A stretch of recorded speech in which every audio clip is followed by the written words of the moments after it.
Presiden ke-7 Republik Indonesia, Joko Widodo, Jokowi, menyatakan sikap terbukanya untuk memaafkan sebagian besar tersangka yang terlibat dalam kasus tudingan ijazah palsu. Namun, Jokowi menegaskan proses hukum akan tetap berjalan bagi 3 nama utama yang dinilai bertindak terlalu ekstrim dan menolak fakta hukum. Hal tersebut diungkapkan oleh Ketua Umum Barisan Relawan Jokowi Presiden Jalan Perubahan, Bara JP, Willem Frans Ansanai, usai menemui Jokowi di kediaman pribadinya di Sumber, Solo, Jawa Tengah, Jumat 19 Desember 2025. Willem menyebutkan, dalam diskusi 4 mata tersebut, Jokowi menegaskan dirinya bukanlah tipikal pemimpin pendendam. Dari 12 nama yang terseret dalam pusaran kasus ini, kata Willem, Jokowi bersedia memberikan pengampunan kepada mereka yang sekadar terbawa arus. Pak Jokowi menyampaikan, beliau bukan orang yang tidak pemaaf. Jadi dari 12 nama itu, tidak semua akan dituntut terus. Sebagian besar akan dimaafkan, ujar Willem. Meski membuka pintu maaf, Willem menegaskan bahwa Jokowi memberi garis demarkasi yang tegas. Ada 3 nama, kata Willem, yang kerap diasosiasikan dengan inisial RRT, Rai Suryo, Rismon Sianipar, dan Tifauzia Tiasuma, dinilai Jokowi tidak layak mendapatkan pengampunan. Sebab tindakan ketiga orang itu dianggap sudah melampaui batas kewajaran. Sehingga perlu diberi sanksi sebagai efek jera. Ada 3 nama yang kelihatannya terlalu ekstrim. Mereka tidak pernah mau menerima fakta bahwa ijazah Pak Jokowi itu benar, meskipun polisi sudah melakukan gelar perkara dan membuktikannya. Tindakan mereka dijerat pasal berlapis, dan untuk mereka, Pak Jokowi akan teruskan proses hukumnya agar ada efek jera. Tegas Willem. Willem menambahkan, Bara JP mendukung penuh langkah Jokowi tersebut. Menurutnya, ijazah Jokowi yang asli sudah divalidasi dan dipublikasikan oleh penyidik Polri. Narasi yang terus digaungkan oleh kelompok ini dinilai sebagai upaya pembodohan publik yang harus dihentikan lewat jalur hukum.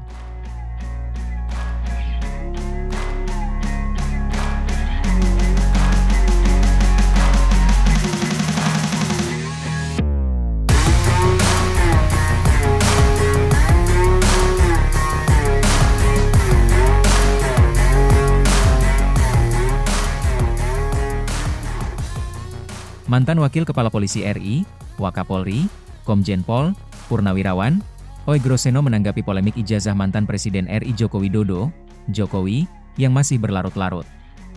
Proses hukum terkait perkara ijazah Jokowi kini sudah sampai tahap gelar perkara khusus yang diadakan penyidik Polda Metro Jaya pada Senin 15 Desember 2025 lalu.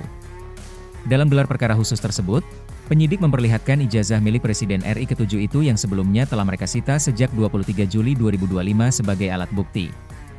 Ijazah dan beberapa dokumen lain, termasuk transkrip nilai S1 Fakultas Kehutanan Universitas Gadjah Mada, UGM, milik Jokowi, diperlihatkan langsung kepada 8 orang yang sudah ditetapkan sebagai tersangka, termasuk trio RRT, yakni pakar telematika Rai Suryo, ahli digital forensik Rismon Hasiholan Sianipar, dan Dr. Tifauzia Tiasuma.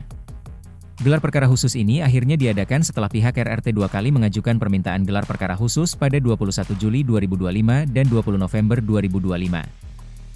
Oegroseno menilai, keabsahan ijazah Jokowi harus benar-benar dibuktikan, dan untuk membuktikannya tidak perlu ijazah pembanding, melainkan dengan sejumlah bukti bahwa Jokowi benar-benar telah menyelesaikan studinya di Fakultas Kehutanan Universitas Gadjah Mada, UGM.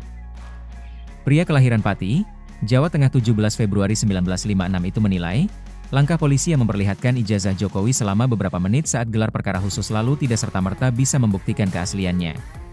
Purnawirawan Perwira Tinggi Polri yang akrab disapa Oegro itu pun menyebut, beberapa dokumen lain bisa dijadikan barang bukti untuk membuktikan bahwa ijazah Jokowi memang asli.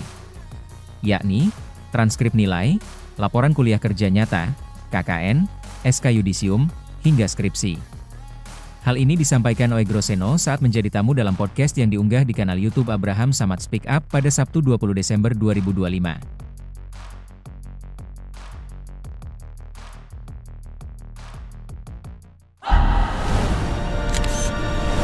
Tribun X menghadirkan lokal menjadi Indonesia.